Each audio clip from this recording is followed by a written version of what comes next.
আসসালামু আলাইকুম। আজকে আমি আপনাদেরকে করে দেখাবো মজাদার ফ্রাইড রাইস করতে যা যা লাগছে: ক্যাপসিকাম সবুজ, লাল, গাজর সিদ্ধ, ধনেপাতা কুচি, মটরশুঁটি সিদ্ধ, কাঁচামরিচ, টমেটো কুচি, গ্রিন অনিয়ন, আর লাগছে পেঁয়াজ কুচি। প্রথমে আমি সবুজ আর লাল ক্যাপসিকামগুলো ভেজে নেব। এবার চুলার মধ্যে একটা কড়াই বসা দিচ্ছি, এর মধ্যে আমি তেল দিয়ে দিব।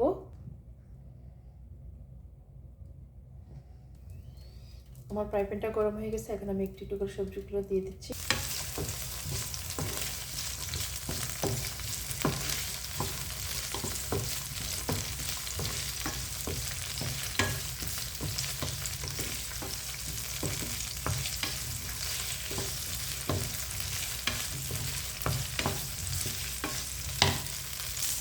আমার এগুলো হালকা ভাজা হয়ে গেছে, আমি উঠাই নিচ্ছি। কিন্তু ভালো করে ফেটিয়ে নিচ্ছি।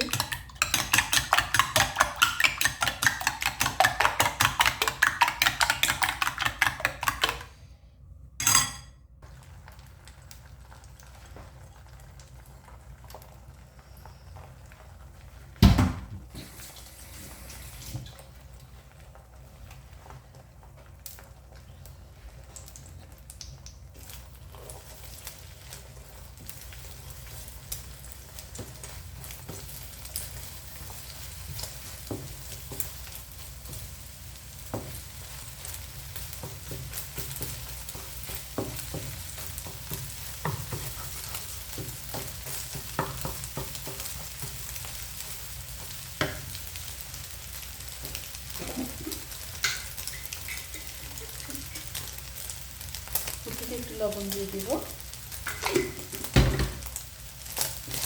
এটা হয়ে গেছে, এখন উঠাই নিব। এবার চুলার মধ্যে একটা ননস্টিক পাতিল বসাই দিছি, তার মধ্যে তেল দিয়ে দিব।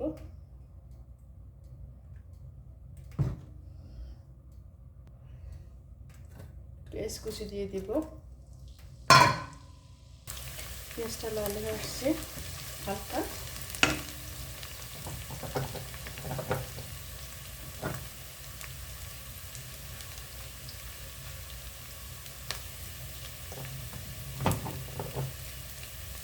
সামান্য গোলমরিচের গুঁড়া দিয়ে দিব।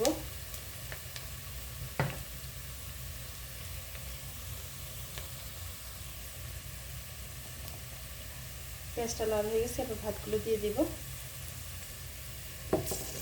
আস্তে আস্তে করে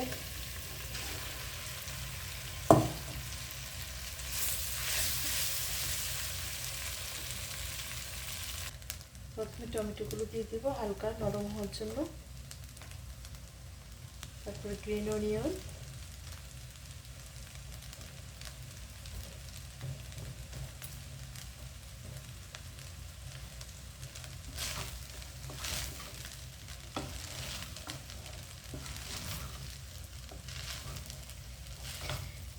এই পর্যায়ে চুলার আঁচটা একদম কম রাখতে হবে, তাহলে ভাতগুলো পুড়ে যাবে।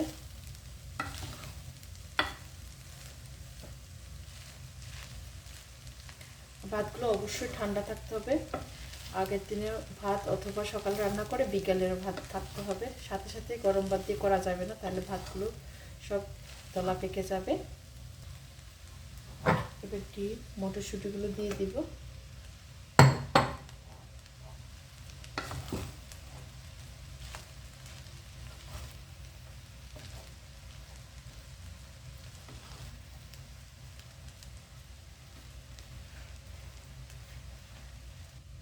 এবার বাকি সব ইনগ্রিডিয়েন্টসগুলো দিয়ে দেব: ক্যাপসিকাম, গাজর, মটরশুঁটি, যা যা আছে, ধনে পাতাটা সবার শেষে দিব। ভালোভাবে সবগুলো ইনগ্রিডিয়েন্টস মিক্স করে নেব।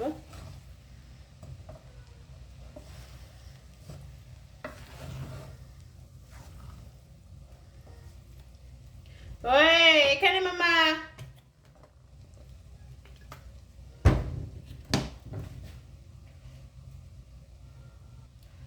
সামান্য পরিমাণ লবণ লাগবে, যেহেতু সবজির মধ্যে লবণ দেওয়া আছে, একটু করে লবণ দিয়ে দিচ্ছি।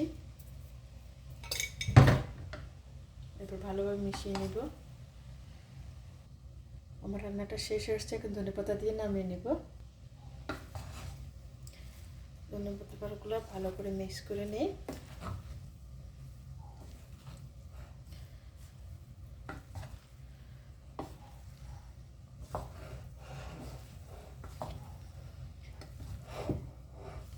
এই খাবারটা আপনারা মানুষ পরিমাণ অনুযায়ী নেবেন, যে যতটুকু খান ওই পরিমাণ ভাত ও সবজি একসাথে নিয়ে নেবেন। ডিম পরিমাণ কম বেশ করবেন। আমার এটা হয়ে গেছে, এবার নামিয়ে নেব।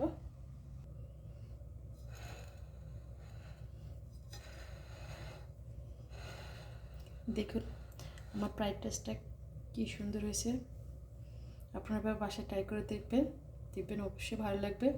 ধন্যবাদ ভিডিওটা দেখার জন্য সবাইকে। অনেক অনেক ভালো থাকবেন, সুস্থ থাকবেন। আল্লাহ হাফেজ।